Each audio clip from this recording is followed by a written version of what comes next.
कहानी की शुरुआत होती है रसल नाम के एक आदमी से जो जेल में बैठकर अपनी कहानी बता रहा था। उसके मुताबिक उसने एक ऐसी डकैती को अंजाम दिया था जिसका पर्दाफाश आज तक कोई पुलिस वाला नहीं कर पाया। फिर वो शुरुआत से बताता है कि उसने इस कारनामे को कैसे अंजाम दिया। जिस दिन उन्हें बैंक में चोरी करनी थी उस दिन वहाँ कई देशों के नागरिक मौजूद थे। इसके बाद बैंक में एक आदमी आया जिसने सफेद यूनिफॉर्म और चश्मा पहना था।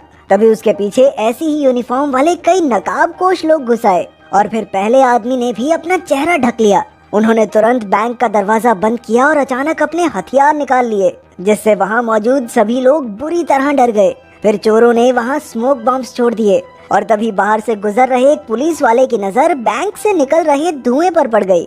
उसने तुरंत पुलिस को खबर कर दी, लेकिन तभी एक चोर ने उसे बंदूक दिखाकर धमकी दी कि उसने कई लोगों को बंदी बना रखा है। अगर पुलिस ने कुछ भी करने की कोशिश की तो वो सभी कैदियों को मौत के घाट उतार देंगे।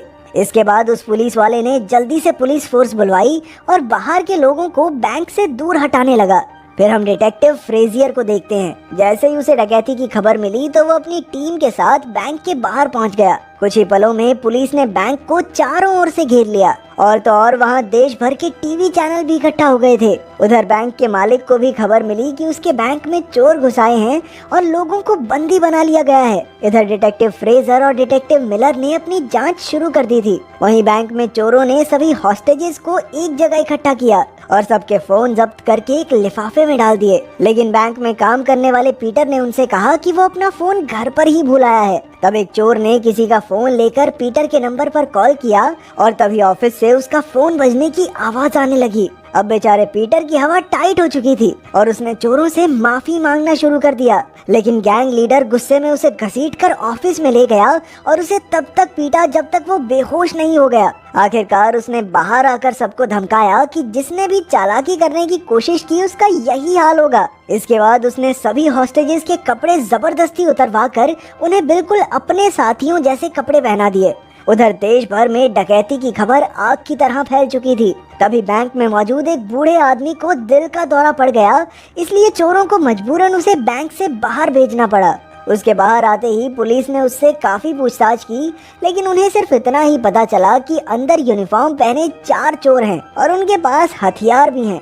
इसके बाद हम देखते हैं कि बैंक के मालिक आर्थर ने मैडलिन नाम की एक लड़की को फोन करके मिलने बुलाया। जैसे ही वो आर्थर से मिली तो उसने कहा कि वो जानती है उस बैंक की एक तिजोरी में आर्थर का कोई राज छुपा है। वो जानना चाहती थी कि आखिर उस तिजोरी में है क्या, लेकिन आर्थर ने कहा कि उस तिजोरी में बेहद कीमती चीज है और वो नहीं चाहता कि किसी को भी इसके बारे में कुछ भी पता चले। उधर दोनों डिटेक्टिव्स को खबर मिली कि जिन गाड़ियों से चोर आए थे वो सब चोरी की ही थी। फिर पुलिस ने बैंक के सीसीटीवी कैमरा से अंदर देखने की कोशिश की, पर चोरों ने अब तक उन्हें तोड़ दिया था। इसके बाद अचानक चोरों ने एक हॉस्टेज के गले में बैग डालकर उसे बाहर भेज दिया। फिर जब पुलिस ने उससे बैग लिया तो उन्हें चोरों की लिखी हुई कुछ मांगे मिली। उन्हें रात 9 बजे तक 2 गाड़ियां और एक पायलट के साथ एक हवाई जहाज चाहिए, नहीं तो वो हर घंटे एक आदमी को गोली मार देंगे। उसी वक्त आर्थर ने वहां आकर बैंक के हालातों के बारे में पूछा, लेकिन डिटेक्टिव्स कहने लगे कि वो खुद उसे हर पल की खबर देते रहेंगे।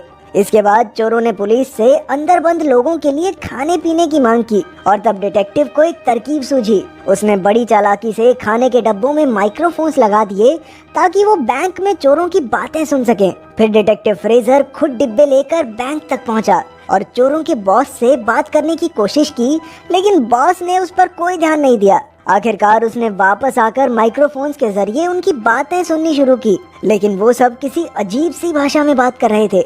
आखिरकार उन्होंने एक औरत को बुलाया जो ये भाषा जानती थी, लेकिन उस औरत ने बताया कि ये सिर्फ अल्बानिया के राष्ट्रपति का भाषण है और कुछ नहीं। असल में चोर काफी शातिर थे और ये पहले से जानते थे कि फ्रेजर चालाकी जरूर करेगा, इसलिए उन्होंने भी उसका वक्त बर्बाद करके थोड़ा फायदा उठा लिया। उधर बैंक में रसल और उसके साथी ने वही तिजोरी खोली और बैंक के मालिक के खुफिया कागजात चुरा कर कीमती हीरे वहीं छोड़ दिए। इधर शहर का मेयर मैडलिन के साथ फ्रेजर से मिलने आ पहुंचा। उसने कहा कि मैडलिन इस केस में उसकी मदद कर सकती है, लेकिन फ्रेजर ने इसके लिए साफ मना कर दिया। तभी रसल ने उसे बैंक से फोन किया और अपनी मांगे पूरी करवाने का दबाव बनाने लगा, पर फ्रेजर ने कहा कि उसे अभी थोड़ा और वक्त चाहिए उधर मैडलिन ने सीधा रसल को फोन किया और कहा कि वो पुलिस वाली तो नहीं है, लेकिन उसके पास रसल के लिए एक बेहतरीन ऑफर है। आखिरकार रसल ने उसे बैंक में मिलने बुला लिया। जब वो अंदर पहुंची तो उसने रसल से कहा कि पुलिस तो जरूर उसे पूरी उम्र के लिए जेल में कैद कर देगी, लेकिन अगर वो मैडलिन का साथ देगा तो वो उसे बिना किसी इल्जाम के बरी करवा सकती है। साथ ही साथ उसे इस काम के लिए $20 लाख भी मिलेंगे। इस पर रसल ने कहा, देखो मैडम, कहानियां बुनना बंद करो और बताओ कि ये काम है किसका। लेकिन मैडलिन ने कोई नाम बताने से इनकार कर दिया। तब रसल ने उसे एक कहानी सुनाई। दूसरे विश्व युद्ध के दौरान एक अमेरिकी आदमी स्विट्जरलैंड के बैंक में काम करता था। उसने नाज़ियों के बीच अपने ओहदे का गलत फायदा उठाया और देखते ही देखते वो काफी अमीर हो गया। उसी पैसे से उसने ये बैंक खोला और वही ये आदमी है जिसने मैडलिन को उसके पास भेजा है। अब मैडलिन भी समझ गई कि आज उसका पाला एक टक्कर के आदमी से पड़ा है, तो उसने सीधे सीधे डील की बात की। उसे रसल को बचाने के बदले तिजोरी में रखे वो खुफिया कागज चाहिए थे। फिर रसल ने उसे एक कागज दिखाया, लेकिन उसने वो मैडलिन को देने से साफ इनकार कर दिया। आखिरकार मैडलिन चुपचाप वहाँ से चली गई। उसके बाहर आते ही फ्रेजर ने उससे चोरों के बारे में पूछा, तो मैडलिन कहने लगी कि उसे पूरा विश्वास है कि चाहे कुछ भी हो जाए लेकिन रसल किसी को मारेगा नहीं, वो सिर्फ अपनी बात मनवाने के लिए धमकियां दे रहा है। अब फ्रेजर ने रसल को फोन किया और कहा कि हवाई जहाज तैयार है, लेकिन उससे पहले वो खुद बैंक में जाकर कैदियों की जांच करना चाहता है। रसल मान गया और फिर फ्रेजर बैंक के अंदर पहुंचा। उसने बैंक के सारे कमरों में मौजूद हॉस्टेजेस से बात की और उनकी सलामती देखकर वो बैंक से बाहर जाने लगा। जाते जाते उसने कहा कि चाहे जो भी हो वो रसल को उम्र कैद की सजा दिलवा कर रहेगा। पर रसल ने भी पूरे कॉन्फिडेंस से कहा कि भाई, मैं तेरी आंखों के सामने से निकल जाऊंगा और तू मुझे पहचान भी नहीं पाएगा। ये सुनकर फ्रेजर ने अचानक उस पर हमला कर दिया, पर एक दूसरे चोर ने पीछे से उसके सर पर बंदूक रख दी। फिर रसल ने कहा, अगर अब हमारी मांगे पूरी नहीं हुई ना तो ये सब के सब एक एक करके मरेंगे, समझा। आखिरकार फ्रेजर वापस पुलिस टेंट में लौट आया और अब उसे भी यकीन हो चुका था कि रसल किसी को जान से तो नहीं मार सकता। उसी वक्त एक ऑफिसर ने वहां आकर फ्रेजर को बताया कि उसे केस से निकाल दिया गया है और उसकी जगह अब कोई और डिटेक्टिव लेगा। असल में जो नया कैप्टन था वो बैंक पर हमला करके आम लोगों को चोरों से आजाद करवाने का प्लान बना रहा था, और तो और उन्हें बॉम्ब्स को भी ढूंढना था जो चोरों ने बैंक में लगाए थे। उधर फ्रेजर को अचानक चोरों के भेजे हुए बैग में एक डिवाइस मिला, तो उसे समझ आया कि अब तक वो चोर पुलिस की सारी बातें सुन रहे थे। उसने तुरंत कैप्टन को फोन करके बैंक पर हमला करने से रोका, क्योंकि चोर पहले से ही इस बारे में जानते थे। वहीं बैंक के अंदर चोरों की गैंग सच में पुलिस का सामना करने की तैयारी कर रही थी।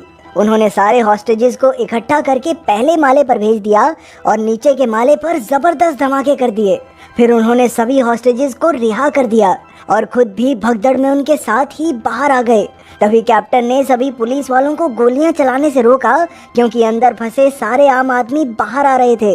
पुलिस ने सबको गिरफ्तार कर लिया और सीधा बैंक में घुसकर चप्पा चप्पा छान मारा, लेकिन उन्हें चोरों का नामो निशान तक नहीं मिला।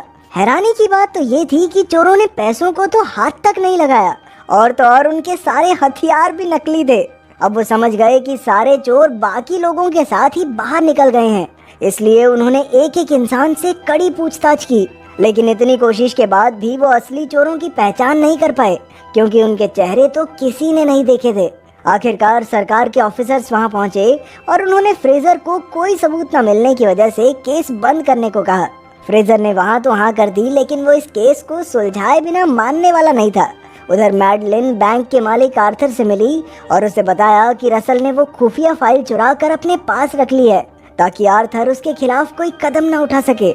असल में उस फाइल के अंदर आर्थर के खिलाफ सबूत थे कि कैसे उसने दूसरे विश्व युद्ध के दौरान यहूदियों के साथ बदसलूकी करके नाज़ियों से करोड़ों रुपए कमाए थे, और शायद इसी कारण से चोरों ने आर्थर से बदला लेने के लिए बैंक में डाका डाला। आखिरकार आर्थर ने खुद की सफाई में कहा कि वो काफी जवान था और सफलता का नशा उसके सर पर चढ़ गया था, जिस वजह से वो अच्छे बुरे का फर्क ही भूल गया। इसके बाद हम फिर से रसल को देखते हैं, लेकिन वो जेल में नहीं बल्कि एक छोटे से कमरे में था।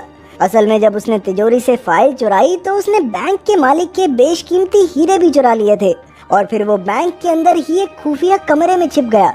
इस घटना के पूरे एक हफ्ते बाद उसके साथी उसे बैंक से लेने आए, लेकिन तभी हम देखते हैं कि फ्रेजर भी बैंक में घुस रहा था और अचानक उसकी टक्कर रसल से हो गई। पर फ्रेजर उसे पहचान नहीं पाया और रसल धूम मचा ले गाता हुआ सीधा जाकर अपने साथियों की गाड़ी में बैठ गया। उधर फ्रेजर ने बैंक में आर्थर की तिजोरी खुलवाई तो वहाँ उसे एक हीरे वाली अंगूठी और एक कागज मिला जिस पर लिखा था अंगूठी का पीछा करो। अब वो सीधा आर्थर से मिलने पहुंचा और इस अंगूठी के बारे में पूछा, लेकिन लाजमी सी बात है कि आर्थर ने उसे कोई ढंग का जवाब नहीं दिया। फिर जब उसने मैडलिन से पूछा तो ये खुलासा हुआ कि असल में ये अंगूठी एक यहूदी परिवार की थी, लेकिन उनके एक दोस्त ने उनसे गद्दारी करके उन्हें नाज़ियों के हवाले कर दिया और खुद इस अंगूठी का मालिक बन गया। ये सुनकर आखिरकार फ्रेजर अपने घर लौट आया, लेकिन तभी उसने देखा कि असली हीरा तो उसकी जेब में ही था। तब उसे एहसास हुआ कि बैंक में जिस आदमी से वो टकराया था वो रसल ही था। आखिरकार रसल ने अपनी बात पूरी कर दी थी। वो उसकी आंखों के सामने से निकल गया और फ्रेजर उसे फिर भी पकड़ नहीं पाया। लेकिन रसल तो फाइल के अलावा कुछ चुराने आया ही नहीं था। वो जानता था कि फ्रेजर को पैसों की सख्त जरूरत थी, इसलिए उसने हीरा चुरा कर फ्रेजर की जेब में रख दिया ताकि उसकी थोड़ी मदद हो जाए।